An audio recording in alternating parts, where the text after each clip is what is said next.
Welcome to Networking RX, a podcast devoted to helping business professionals like you enhance your networking skills in order to become more proficient giving and receiving quality business referrals and improving the overall quality of your life and the lives of those around you.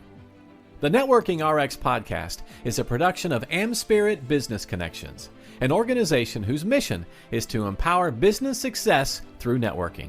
There's a guy I went to high school with. Actually, he was in the same grade school. I grew up in a small town. The school wasn't K through 12, but it was damn close. Anyhow, his name is Shriram, and very, very smart. And from about 5th, 6th grade on, he wanted to be a surgeon. You know, he did really well in school.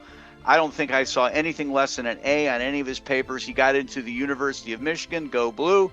Go Blue. Yeah.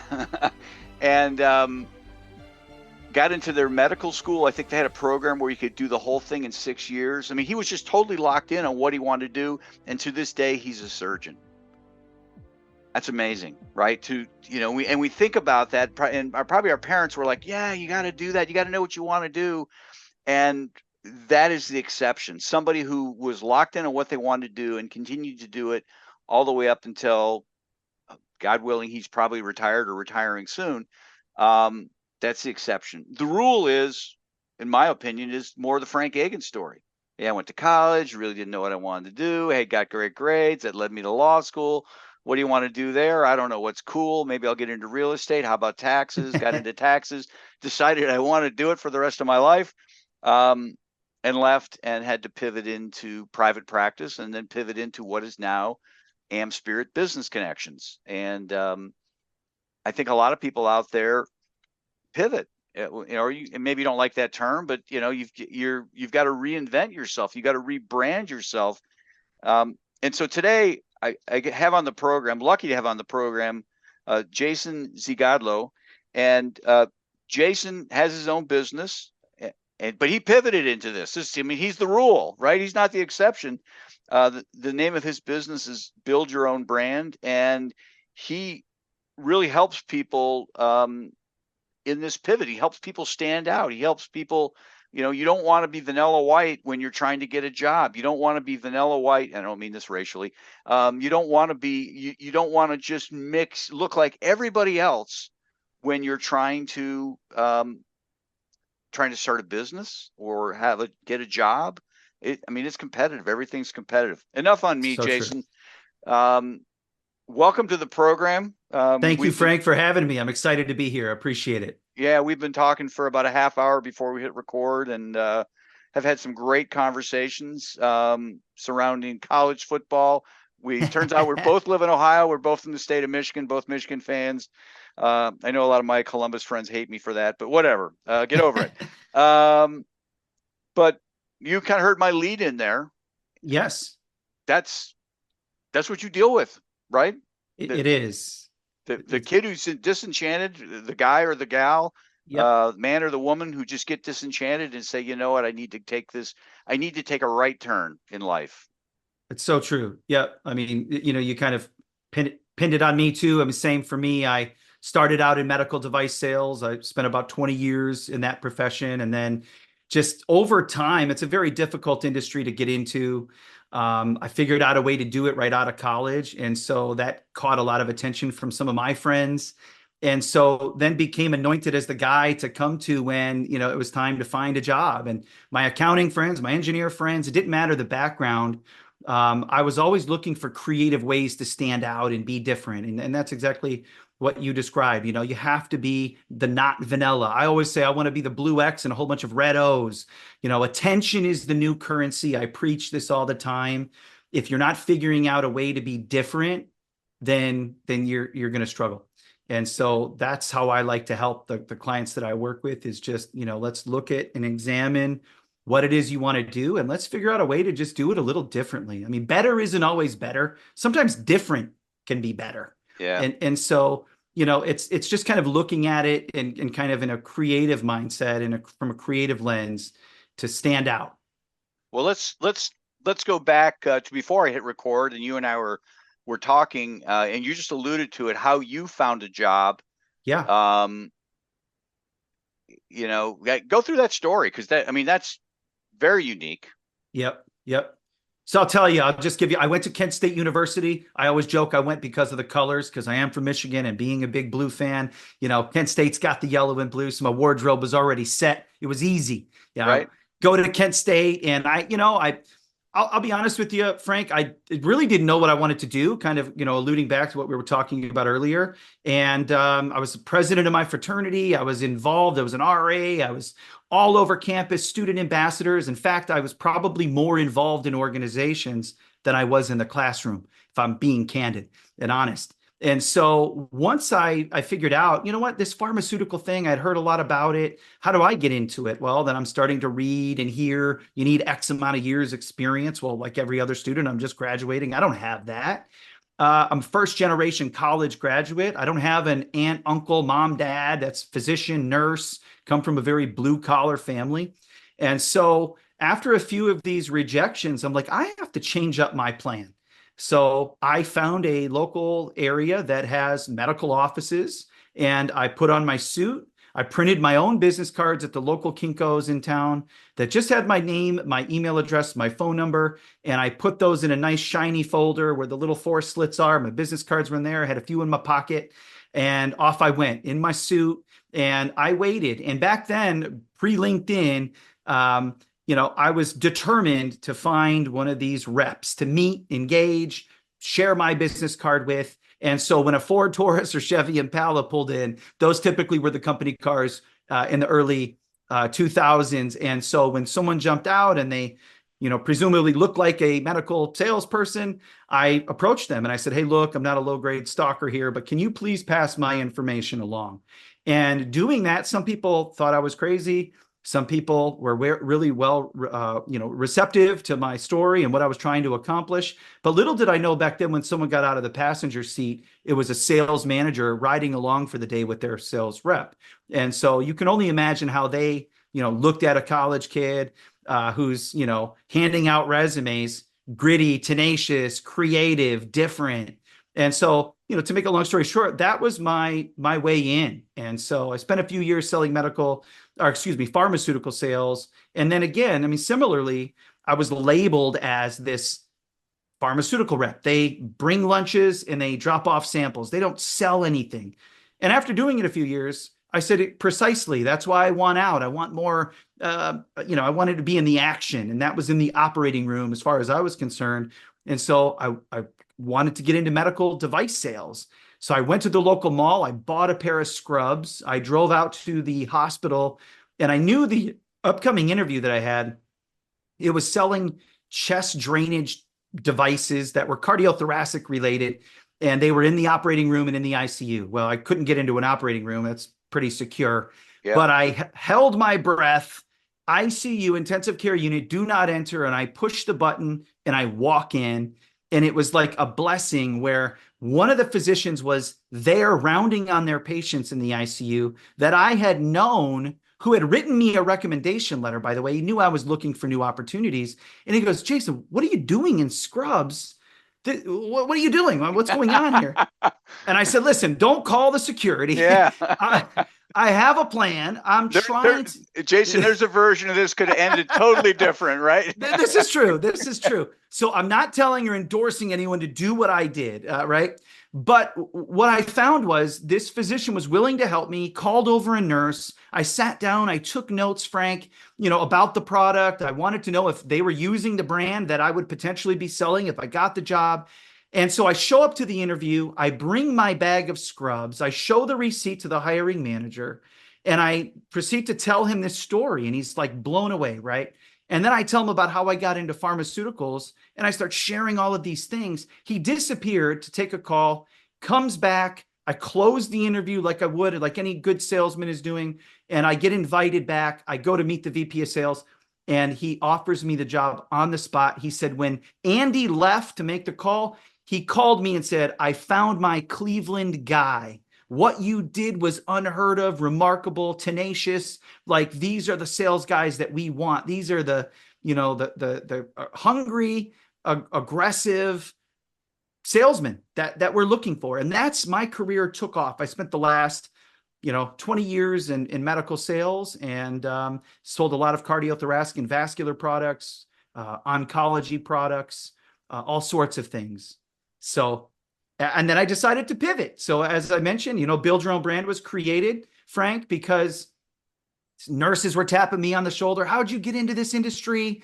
And so I would tell them, hey, I can help you. You have the perfect background. We love to hire people right from the hospitals. They're credible. They can speak the lingo in a much more credible, way than I can, as the little old sales guy. So we hired a lot of medical, techs and nurses, because they're great people to support medical devices, to do the in-servicing and that sort of thing. And so helping nurses, helping my friends, I thought, you know what, the blueprint that I've created to get into this very difficult industry, let me just see if it works for all of these other folks.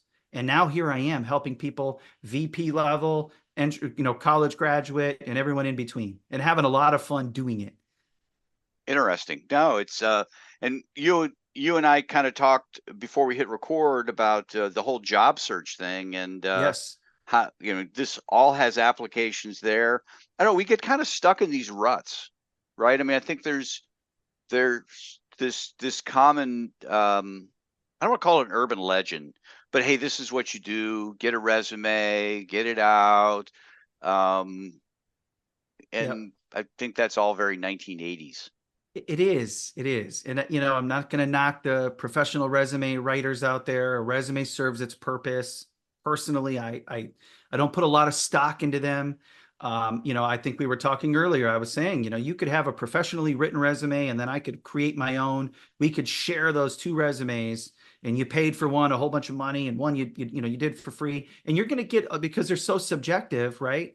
You're going to get a lot of different feedback. And so I tell people all the time, let's create a strong resume. And if you want to, however you want to do that, but I can help you when you're getting interviews to be different and memorable. Frank, I examine how candidates are taking their resumes out of their folders when they're sitting down in front of a hiring manager, because all of these things, they have so much optics and perception behind them. It's all about how you carry yourself.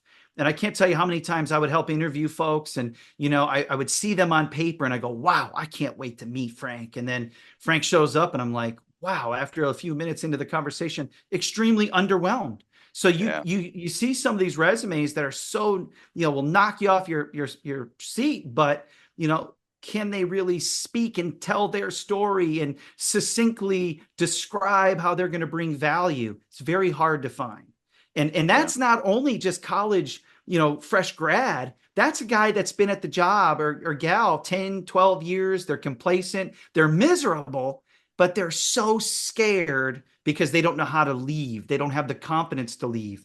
So I take them and dust them off and brush them up and say, look, you've got a great background. You just need to know how to tell your story confidently. Let's work on that. Let's build you a business plan. Let's use personalized videos to be different and memorable. Let's build a portfolio. You've gotten awards. Your boss has given you raises and merit increases and nice letters. Customers have sent you great emails that you do a great job. We need to have that in a binder to supplement your resume to help tell your story. Yeah, no, I mean, a million stories are going through my head. Well, just different, unique things. I had a franchisee, and he was applying for a job to be a controller at a company, and they gave him his offer, and he shot back. He counter offered, and they're like, no, we don't counter offer here. And he's like, okay, that may well be, but you're hiring me to counter offer with vendors, right? I mean, that's what you want, and that's why you got the job. That's exactly what you want. You might not go with what I'm asking for, but this is exactly what you want. You appreciate me asking. Yes. Right? You appreciated me asking. Well, and I think people get they're fearful of what unique will do. No, I need to be vanilla, right? I need to be vanilla because that's the job. And that might be the job if you're an actuarial. They don't need people thinking outside, they don't need people being wild with actuarial tables and things like that. But 99.9% of us aren't actuarials. And that's right. Well, and I say comfort is the enemy of growth, right? Yeah, It's so yeah, easy to get complacent. It's easy to get comfortable. I said it earlier, attention is the new currency. It's very competitive. I don't care what you do. You have to find a way to differentiate yourself. And how are you doing that? And social media is a good platform. I tell people all the time, LinkedIn is a great tool, but everyone you ask nowadays, they'll say they have LinkedIn. They typically have a profile, but are they using it to its maximum potential? I argue no, they're not. And so, I like to help people. And we talked a little bit about this earlier too, Frank. How are you proactively using LinkedIn? yeah, If you find a job that you're super interested in and it's the title of controller at XYZ company, I'm looking up XYZ company and finding other controllers that have the same job that I want. And you yeah. better believe I'm going to reach out to them, try to befriend them, connect with them, see if they'll meet me for coffee, see if they'll have a small conversation over the telephone, whatever's comfortable for them. I always make it about them. It's not about me yet because I need to build know, like, and trust Right. before I can ask for anything. So if I make it about you, I want to learn about your experience. I want you to tell me how you like XYZ company. Can you help me understand and learn a little bit more? Then it's a little bit different. You can't take money out of a bank if you haven't made any deposits, right? Right. You have to make deposits first. And so I tell people all the time, those same solicitations I get will say, hey, can you help me find a job? I'm like, I don't even know you. I would not put my name on your resume or endorse you in any way, shape, or form because we haven't had a conversation. Now, on the contrary, the people who do it well and reach out in the right way, I endorse all the time. I love to help people. That's my passion. So I want to help people, but you also have to know how to do it the right way. No, I agree. I was talking to one of my daughter's friends years ago when she was a year ahead of my daughter, and her parents said, "You need to talk to Frank. Talk to Logan's dad. This, he's the networking guy." Yep. And so we did a Zoom call like this. We're looking at each other, and I said, "Well, are you, are you on LinkedIn?" And she proudly said, "Well, I have a profile. Yeah, I've got that done." And it's like, yeah, it's not a box you check, Right. right? It's something you use. Yeah. It's a tool. And so we kind of walk through it, and she's like, "Okay, wow, you're right. It's simple things that you're saying." Well, what I told her was, why don't you find, my daughter went to Denison University. Oh, so did my wife. Okay, there you go. Yeah. Go Cool. Big Red. Go Big Red. Yeah, we're connected all sorts of ways We here. are, Frank. Yeah. And I just said, why don't you reach out to other Denison grads who are, she wanted to get into similar to what you're in or we're Yep. in. Yep. Talk to other Denison grads who are kind of touching on that space. Yes. And just see who they know, there's this conference going on or whatever, I mean, you can start to just chase all sorts of leads. Whereas a lot of people, they, okay, I'm going to get up and I'm going to put slippers on and I'm going to get out 100 resumes today. That's my goal. Right. Yep. Yep. And I always tell people the best resume is the one that gets read. So true. So true. I tell people this all the time too, Frank. First of all, I always say givers gain, right? So Yep. like the more I give, the more I'm getting back. And so my first and foremost, always kind of, school of thought is how can I help people? And that always comes back to me in some way, shape, or form. It just does. And so how can I help? But I lost my train of thought. You said something just a second ago. The best resume is one that gets read. Yes. So, you could have a resume professionally written and it have all these buzzwords. You hear now this ATS thing, automatic tracking system. The resume gets scanned, gets put into the good pile because it had the right words, right?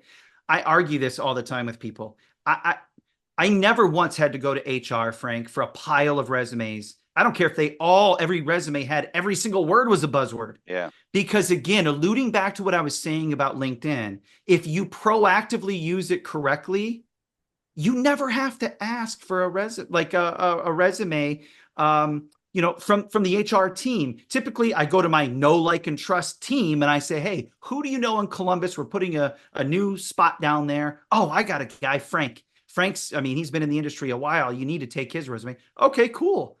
That bypasses all of these resumes that are over there in the good pile, bad pile, doesn't matter pile, right? Yeah. So you're right. You want your resume to be read. How do you do that?